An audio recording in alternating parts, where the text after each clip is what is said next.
Defense attorney Michael Gottlieb. Michael, okay, still hearing from this witness on the stand. Talk about your takeaways so far. He seems very credible, in terms of the testimony that he's offering.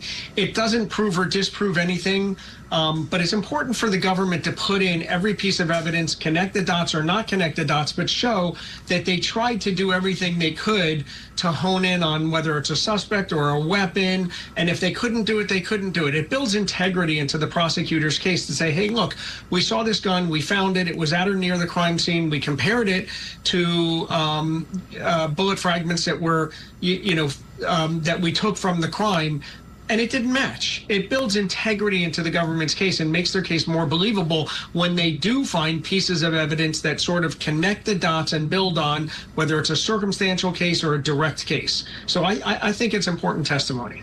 These jurors have heard a lot about firearms in this case. They've heard that she owned a .22, that Houston Danker gave 3 of his guns to a friend for safekeeping after this happened, and the shell casings seem to be so important. There's Snapchat messages where Karina Cooper was being told by Houston Danker, don't forget the shell casings. And even though there were 2 shots, only 1 shell casing was found. So it sounds like somewhere along the line, someone missed one since there were 2 shots.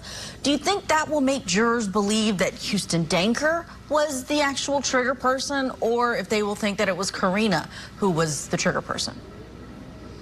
That could go either way. I mean, it shows complicity in the crime. It shows that she's probably a principal. It shows she cleaned the scene. It shows they were aware of the kind of weapon. Not every gun projects a shell casing once it's fired. So if it's a revolver, the shell casing doesn't come out. It stays within the gun. So, I think it's pretty damning evidence that she was at least a principal after the fact, if not one of the main actors in the commission of this crime.